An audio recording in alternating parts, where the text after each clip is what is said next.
welcome to another tutorial. Today we'll be having a look at how variations works in my restaurant theme. Now before I show you how to create variations to your food items, let's just have a look at how it works. So if you go to our demo site and you scroll down to the pizza section, this is where I added the variations. Now let's just have a look at pizza basilico, for example.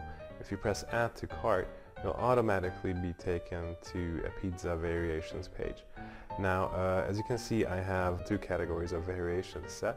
So first of all, I have toppings added and I also have sizes added. You can add as many categories as you want, and within that have as many variations as you want. Now let's just have a look at these variations. Extra jalapeno, yes, I'll add that to the cart. And you'll notice that it's added in an indent manner right below this olive pizza. I'll also add some extra cheese, that's added as well. And I'll make it extra large because I'm extra hungry. So this is basically how variations work. If you go back to the menu by pressing this link right here, and you add another pizza, for example a pepperoni pizza, and I think I'll add some extra pepperoni to that one. And yes, it's right there. So let's just have a look at how this works and how you can go about setting variations up on your website as well. Let's just go to the WordPress administration dashboard and then to food items. Now first of all, you'll need to know that variations in My Restaurant Theme are actually food items.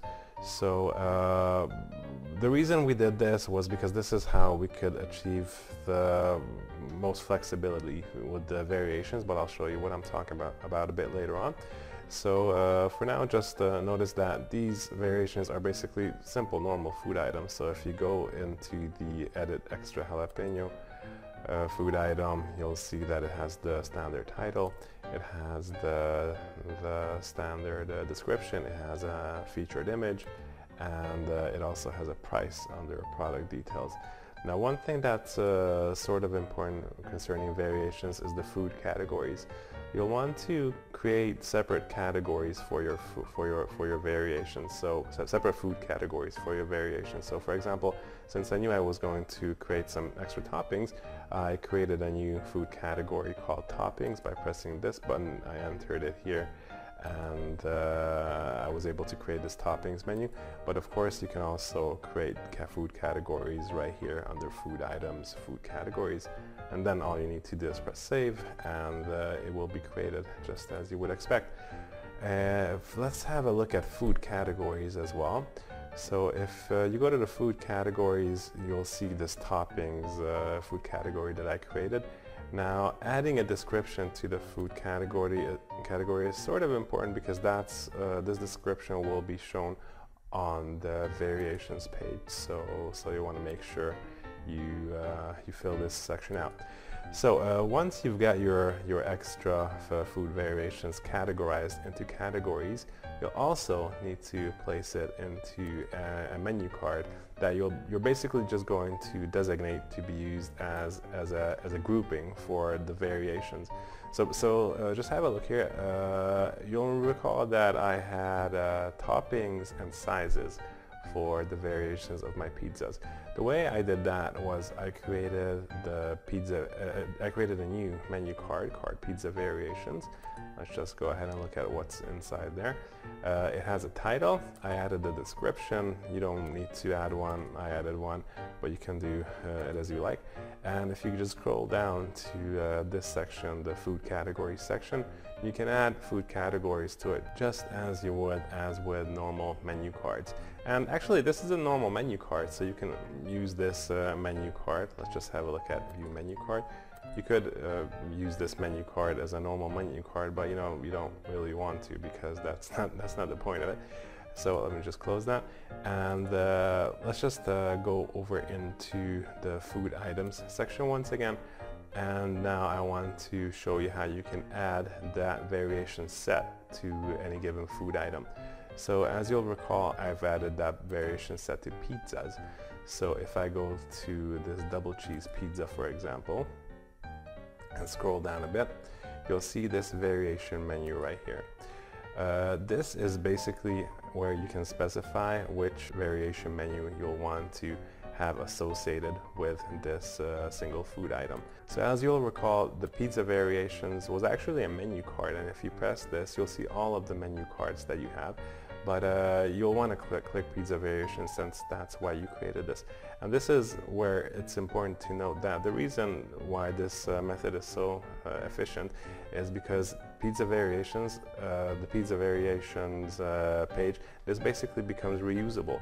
So you only need to enter new variations onto the single food item pages. That's how a lot of other variations work in other shopping carts, but we wanted to make it reusable, since we wanted to make the variation pages reusable, since we know a lot of restaurants want it that way. And that's why if you go to any other single food item, you'll just need to pick pizza variations, and it'll automatically, the variations that you set up will automatically be associated with this food type. The other reason why this is very efficient, since you have categorized food variations and you have your categories placed into variation menu cards, basically, if you simply add a new variation item to the category, that'll automatically show up as an extra variation within that menu card if that food category is selected. So let's just have a look at what I'm talking about. Let's just create a new variation. As you can see, I have extra jalapeno, mushrooms, pepperoni, and cheese. And let's just add extra peppers as well, for example.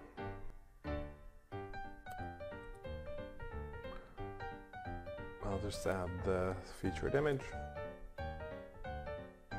Scroll down a bit and press use as featured image. It's right there.